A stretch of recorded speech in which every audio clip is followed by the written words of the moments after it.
Hey guys, welcome to my channel. I hope you're all doing very well. So I just watched Elio. Let's talk about it.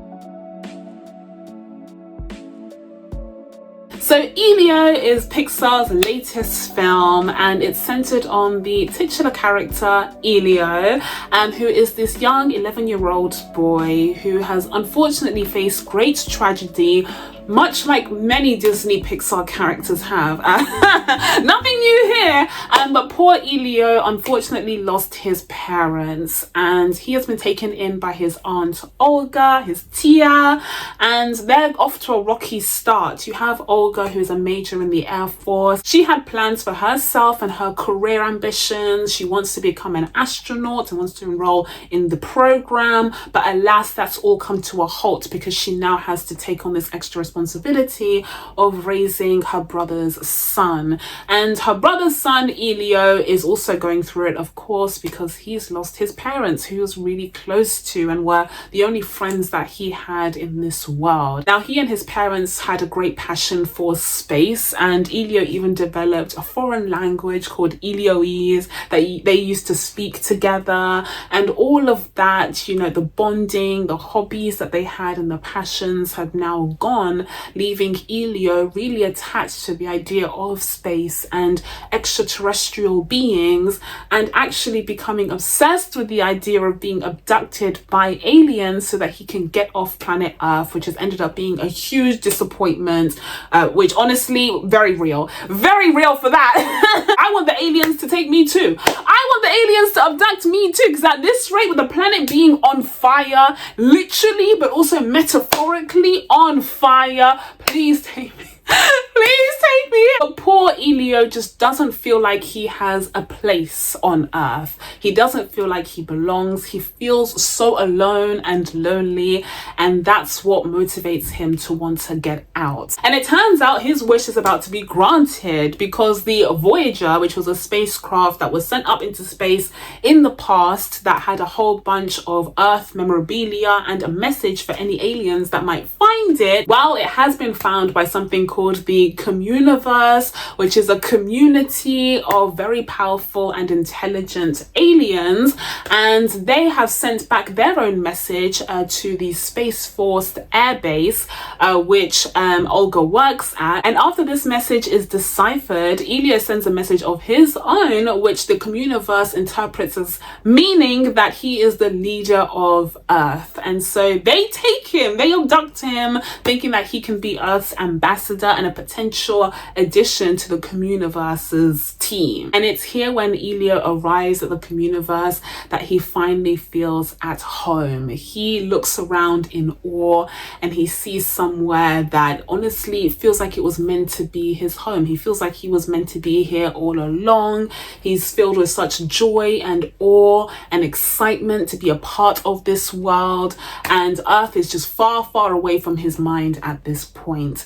And so this story takes us on a journey of Elio desperately trying to grasp onto the Communoverse as his new home and place of belonging, whilst he tries to leave Earth behind. But of course, there's trials and tribulations and chaos afoot. So all in all, guys, I'm going to try and keep this one short and sweet. I had a really fun time with Elio. I think this is a great addition to Pixar's roster. It has a lot of signature Pixar things, very heartwarming and heartfelt story of this kid who doesn't feel like he belongs. He feels really lonely. He doesn't have any friends his age, and the only people that he had a real connection and bond with are now gone. You know, his parents have passed away, so he's an orphan, and he's now being raised by his aunt, who has a lot going on her own, and so he doesn't really feel seen by her. So he's going through so much as a poor 11-year-old, and so all he can think about is going elsewhere, leaving Earth so he can start afresh. And honestly, same. I found this element to the story to be extremely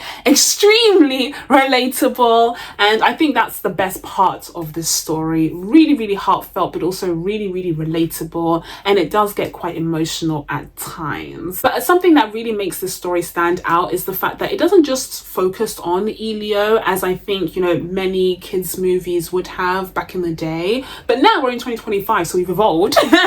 And this story also tries to reflect on how Olga is feeling, you know, as his tia and now his mother and father.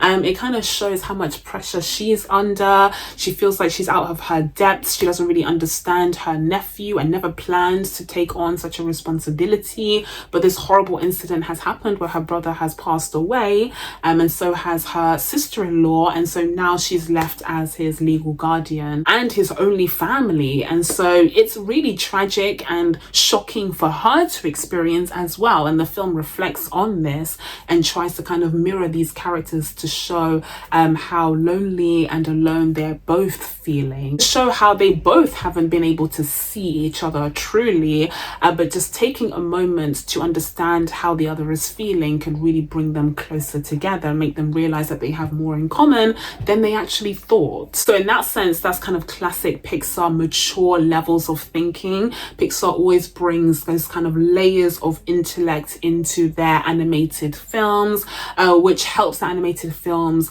reach out to all audiences of all different ages and backgrounds. That's what Pixar does best and what has made them stand out as an animation studio, and Elio is no exception to that. Another thing that Pixar does best is animation, of course. This film looks really, really beautiful. This film is, of course, centered on the theme of space and the universe and aliens and spaceships and stars, and that gives ample opportunity for some beautiful scenes to be animated in this film. But on the point of animation, I will say, and this is just a matter of personal preference, please don't crucify me. Please don't crucify me, but I will say I'm a little bit over, just a tiny bit, I'm a tiny bit over the whole squidgy, rubber-like Pixar animated characters. I am sorry. They all look like they feel like squidgy toys. Like they all look,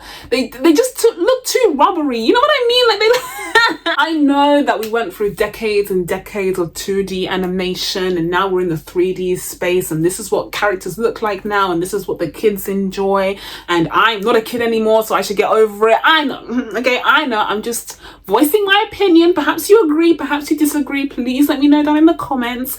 But when it comes to character design, I'm a little bit tired of this look, and I think that, oh god, how many times do I mention this film? Oh, I'm gonna do it anyway.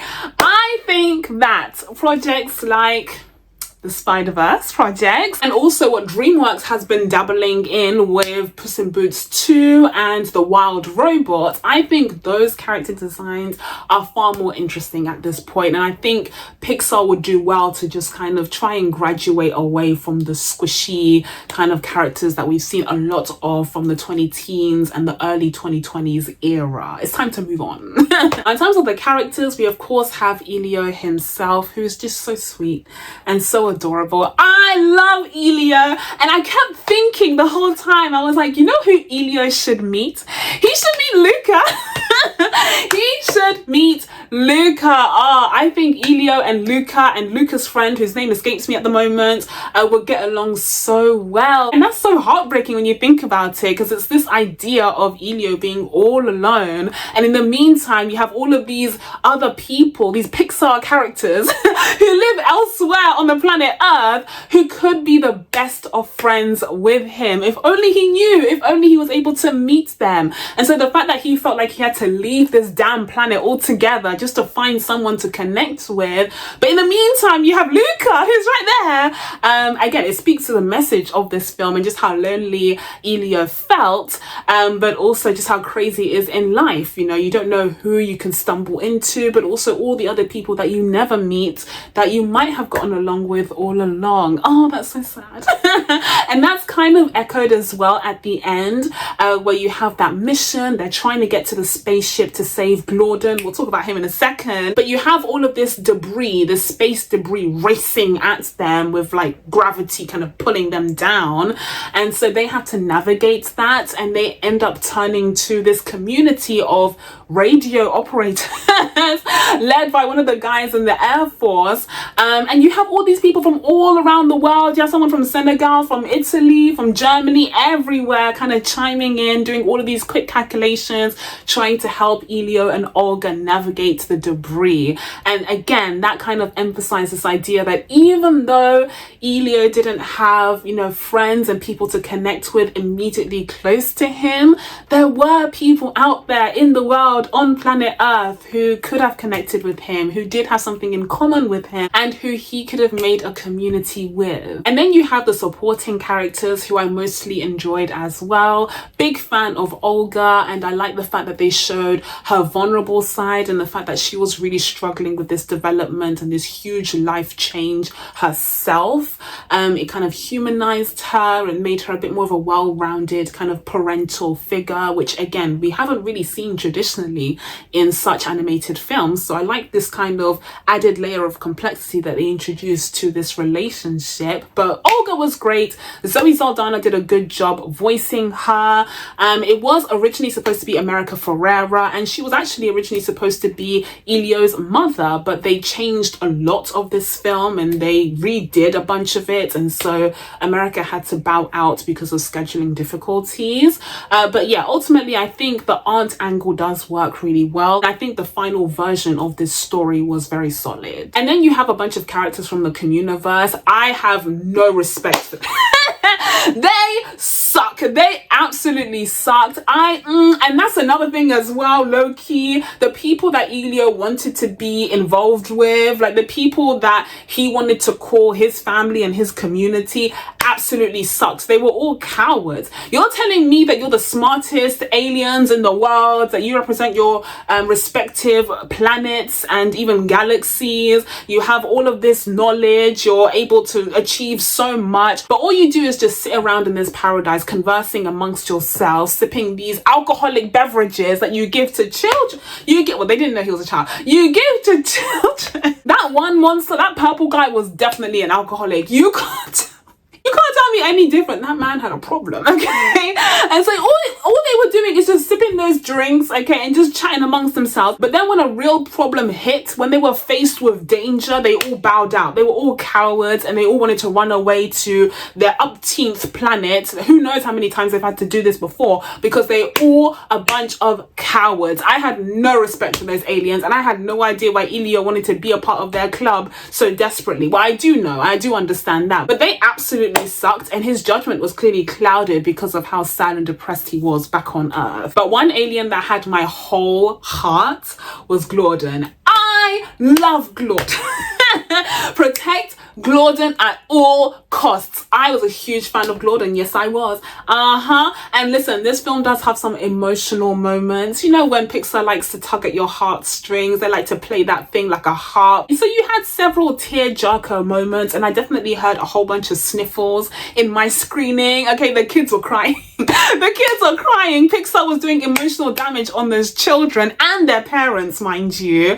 And so there were definitely some emotional moments in this film, but the only moment that got me is when Elio decided to leave Glordon. Not when Glordon was like dying and it looked like he wasn't going to make it. I knew he was going to make it, please. Like, I've been around the block, you see.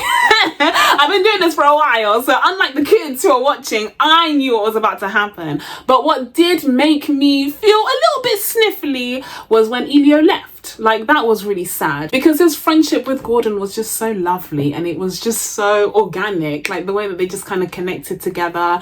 And Glordon is so hilarious, but like unknowingly.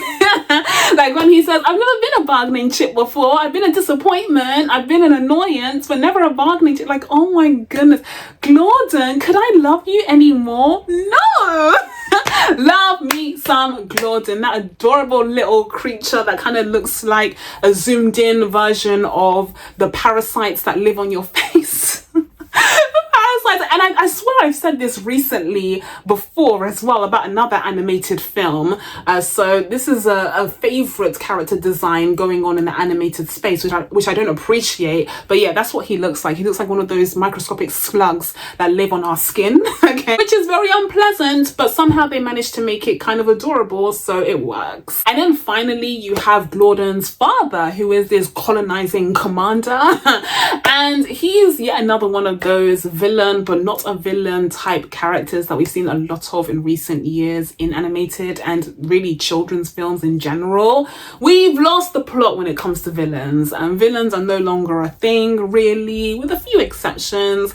And so yeah, here we have a misunderstood father who again is also a colonizer. He's a proud colonizer. He's literally Thanos, but like a little bit of a conscience, and actually loves his child. Like that's literally who he, whatever. He's even purple. Oh, fine. But yeah, I did like the commander character. He was fun and funny, but it's a shame that we didn't have like a proper villain, because I do prefer stories that commit to an actual bad guy. So overall, guys, I had a fun time with Elio. It's a really nice addition to Pixar's roster. I enjoyed the characters. I enjoyed the story itself and the animation, but I would say that even though I did have a fun time with this film, I don't see myself circling back to rewatch it. I wouldn't call Elio a standout in Pixar's roster. I think it's a very good, serviceable film, and you know, Pixar's one of those studios, those rare studios that always churns out good films. Like, it very rarely completely misses, and so all of the films are watchable. You know, they're of really good quality at a base, and then you have some films that will go above and beyond that are just legendary and iconic. I feel like Elio is right at that base. We've gotten a very good entry into Pixar's roster with Elio, but nothing legendary, nothing iconic that really stands out a lot from the crowd. And so with all of that being said, I'm going to be giving Elio a 7.5 out of 10. So that's it from me, guys. Now that I told you guys about Elio, it's time for you guys to let me know what you thought of this movie. I love Glordon. Down in the comments below. Please be sure to subscribe to catch you videos coming up. Thank you guys so much for watching. I really appreciate it, and I will see you in the next one. Bye.